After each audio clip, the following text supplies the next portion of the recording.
परिस्थितीला अवघड आहे. गडी टाकीवर बसलाय आणि एवढं शीट मोकळं आहे. तुमचं परत स्वागत आहे माझ्या ब्लॉगमध्ये. मी आहे तुमचा प्रेम ब्लॉगर. आजचा ब्लॉग असा बॅकर होणार आहे ना, याच्यामध्ये काय काय होईल ना, तुम्ही त्यासाठी शेवटपर्यंत ब्लॉग बघा. माझी जी ब्लॉग सिरीज चालू आहे ना, त्याचा पार्ट 7 शूट करण्यासाठी मी गेलो होतो नगरमध्ये. आमच्या नगरमध्ये एक गोरक्षनाथाचं मंदिर आहे आणि गोगादेवाचं मंदिर आहे.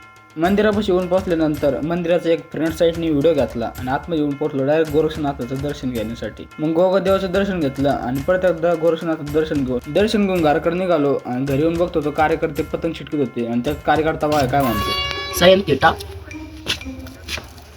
cos theta. आता इथं लॉजिक तेव्हा मला समजलं शाळेमध्ये साइन थिटा आणि कॉस थिटा कोण शिकवत होते. कार्यकर्ते म्हणले भेळ खायची आणि भेळ खायला गेलं असं काही वाटलं गडी नव्हतं. टाकीवर बसलाय आणि एवढं शीट मोकळं आहे. कारण की विषय आवड आहे. आता पोर आम्ही भेळ आणायला गेलो होतो. पोर आम्हाला आम्ही 100 रुपये पण हरवले. गेर मारत टाका लागतोय कसा पण विषय आम्ही 100 रुपये पण हरवले. गाडीचं पंक्चर काढायला गेलो पंक्चरच्या दुकानावर. टायरात बघतो तो खिळा घुसलेला होता. घरी गेल्यावर समजलं की आमच्या इथं जागरण गोंधळ आहे. सगळे कार्यकर्ते ताईनाथ मध्ये एका रूम मध्ये बसलेले होते. चप्पल घालून मी बाहेर आलो आणि यांचं काय चाललं होतं ते मला कळत नव्हतं.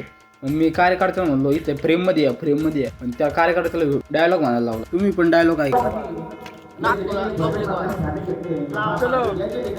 आमची टू इतकी वर चढ आहे ना, कार्यक्रम खाली चालला होता, गाणे पण खाली चालले होते आणि आम्ही वरती नाचत होतो. याला म्हणलो होतो ये नाचायला, ह्यो काय नाचायलाच आहे ना. नाचता 12 वाजले आणि आमची इतकी फाटायला लागली. म्हणलो चला खाली आता कार्यक्रमाला. आम्ही गच्चून खाली आलो आणि तोपर्यंत कार्यक्रमाला तर सुरुवात झाली होती. मग सर्वात पहिलं देवाची आरती झाली आणि ते 2-3 गाणे म्हणले. मग क्वालिटीमध्ये एक व्हिडिओ काढला आणि आमच्या कार्यकर्त्यात लय बेकार यांनी क्वालिटीमध्ये हात जोडले आणि हे लय भारी गाणं म्हणत होते. यांचं गाणं मला एकदम आवडलं होतं. त्यानंतर चहा आला, चहाची नाईन्टी लावली. आजचा ब्लॉग आपण इथे एंड करू.